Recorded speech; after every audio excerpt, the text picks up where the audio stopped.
कहानी सुनाइए जिसे सुनकर मजा आ जाए। तो सुनो कहानी ध्यान से। बात उन दिनों की है जब फसल से दाना निकालने के लिए कड़ी धूप तथा पछिया हवा की जरूरत होती थी।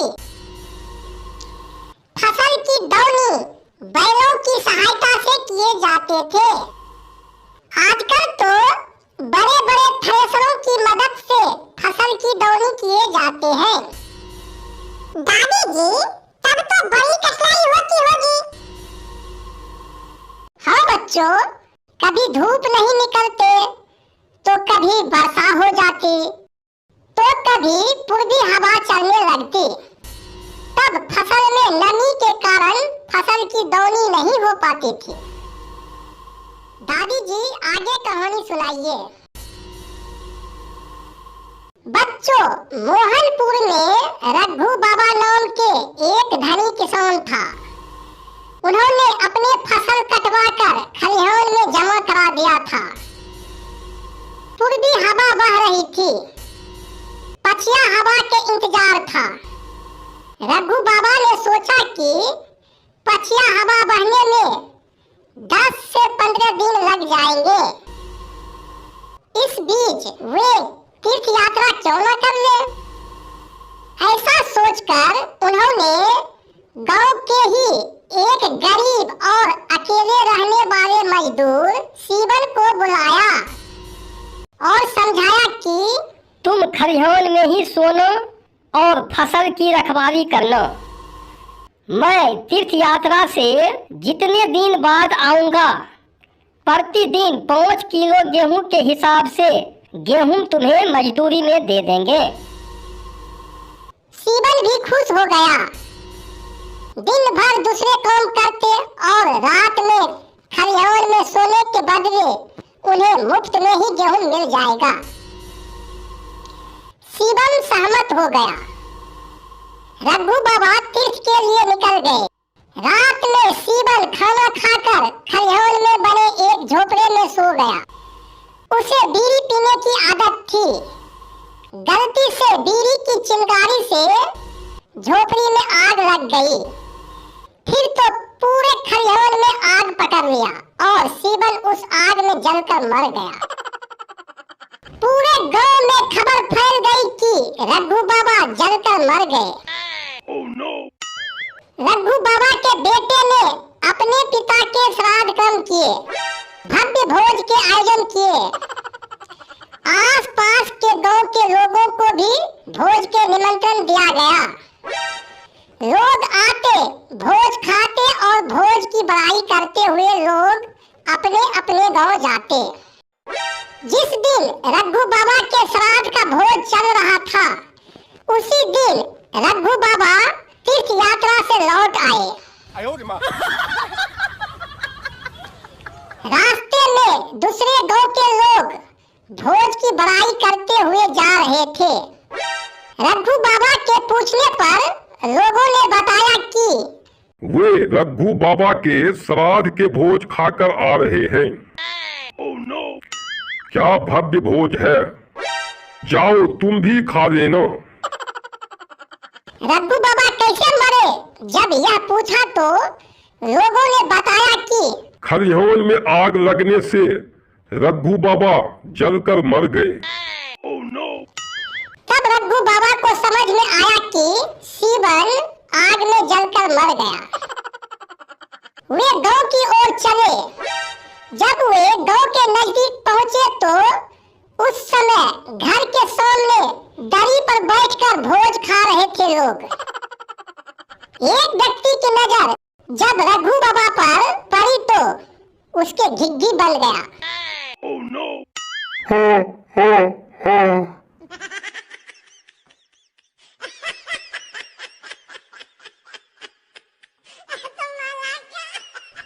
दूसरे ने पूछा, अरे क्या हुआ? फिर जब उसने भी सामने देखा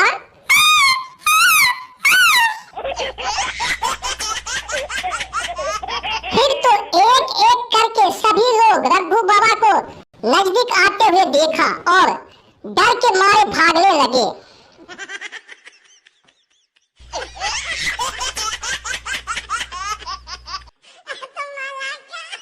रघु बाबा चिल्ला रहे थे कि अरे भागो मत, मैं कोई भूत नहीं हूँ।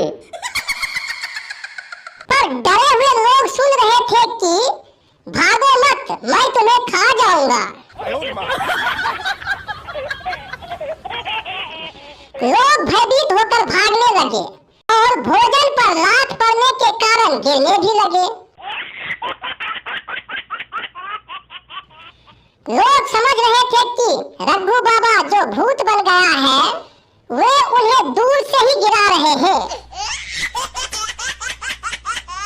लोग चिल्ला रहे थे, जय हनुमान ज्ञान गुण सागर, जय कपीस तिहु लोक उजागर। भूत पिशाच से निकट नहीं आबे, महावीर जब नाम सुनाबे। पर फिसल कर गिर जाते हैं। अरे बाप रे, रघु बाबा के सक्कट भूत से बचाइए।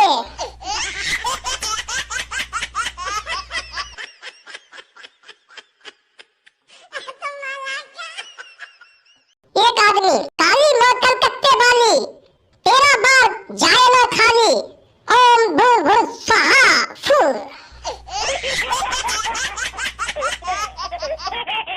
पर फिसल कर गिर जाते हैं।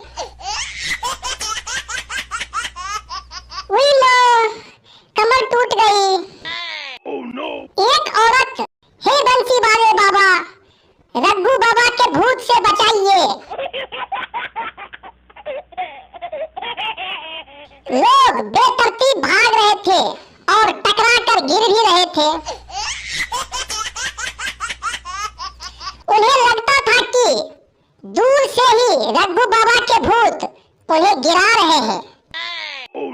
एक आदमी तो एक छोटा लड़का को पकड़कर बोला, हे रघु बाबा, इस लड़के को खा जाइए पर मुझे छोड़ दीजिए। लड़का चिल्ला उठा,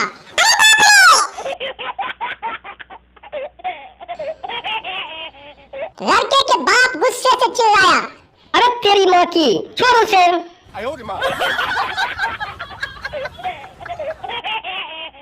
रघु बाबा चिल्ला रहे थे कि डरो मत, मैं कोई भूत नहीं हूँ। पर लोग को कुछ और ही सुनाई पड़ते थे।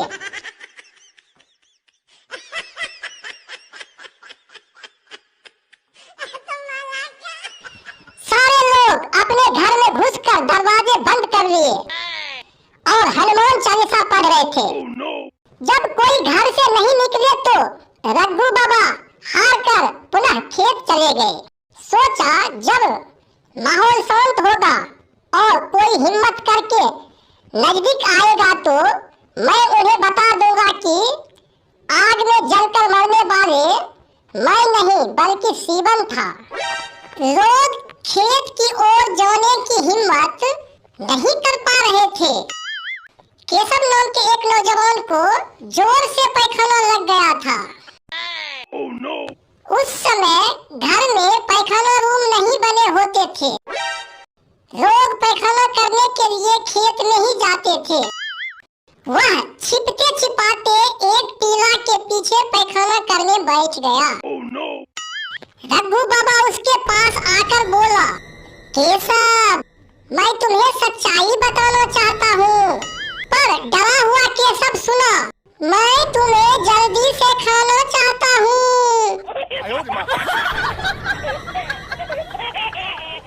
वह चिल्ला उठा, बचाओ। फिर तो वह कपड़ा पहने बिना ही वहाँ से भागा। उसके पैजामे में उनके पैर फंस गया और लटपटाकर घुलट गया।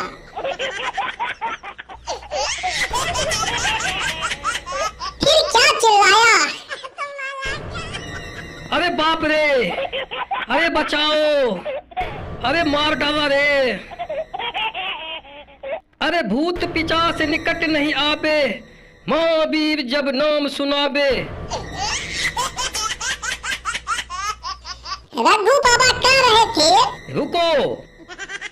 पर केशव बेतहाशा भाग रहा था और अपने कपड़े में फंसकर गिर भी रहा था। हे रघु बाबा, मुझे माफ करो।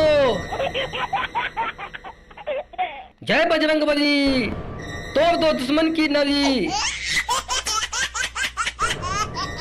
वह गिरता पड़ता नंग धरंग ही गांव पहुंचा।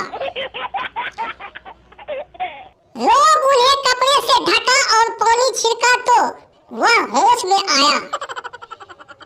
ग्रामीण पूछा कि क्या हुआ? केशव बोला कि रघु बाबा मेरे पास आकर बोला कि मैं तुम्हें खाना चाहता हूँ।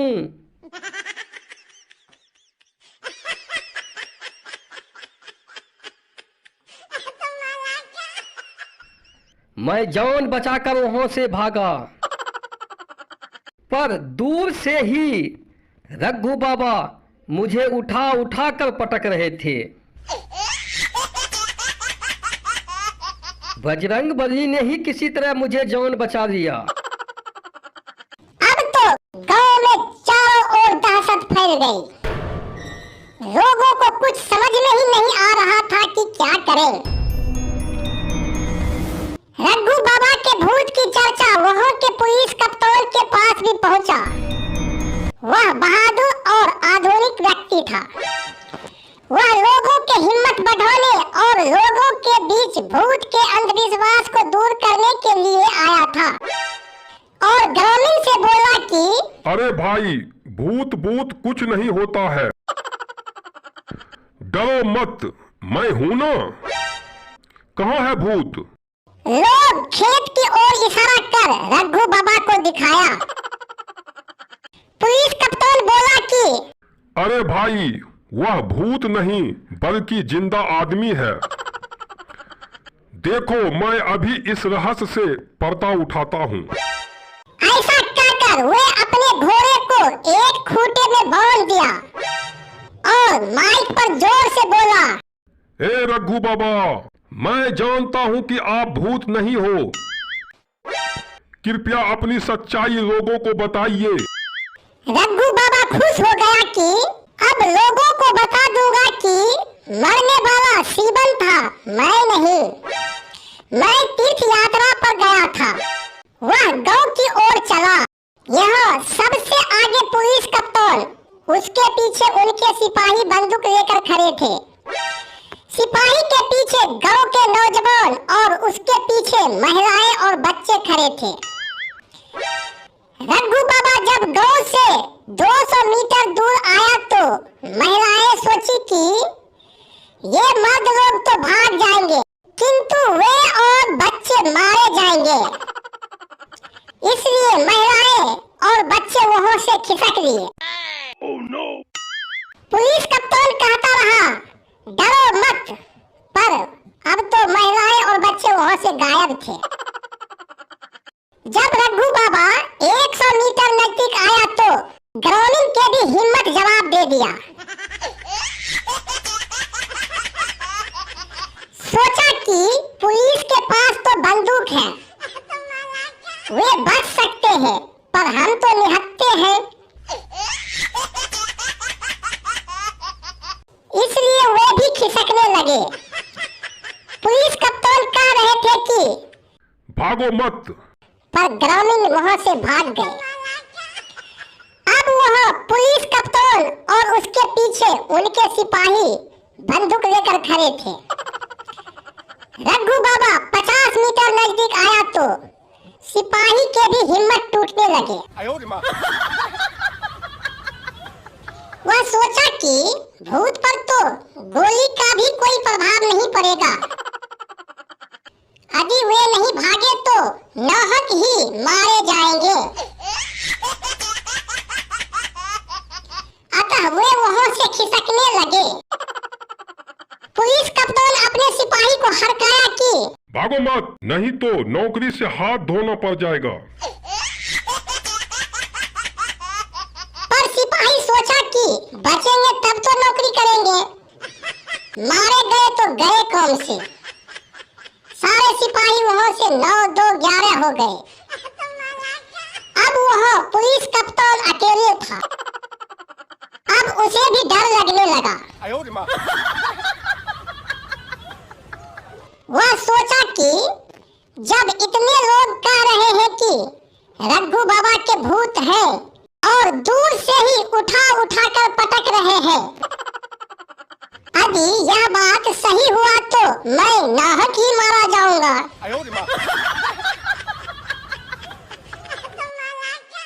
रघु बाबा 20 मीटर नजदीक आ गए। अब तो उसके दिमाग भी सनसनाने लगा। रघु बाबा 10 मीटर नजदीक आ गए और बोला, रुकिए कप्तान साहब, आपको सच्चाई बताएंगे। पर डरा हुआ कप्तान साहब ने सुना कि अब आपको खाएंगे।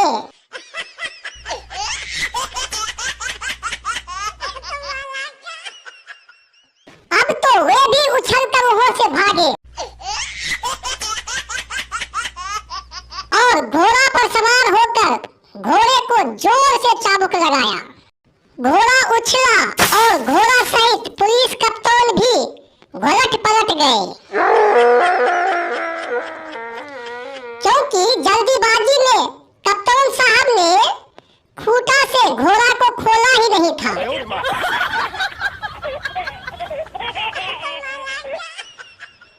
अब तो वे भी चिल्लाया,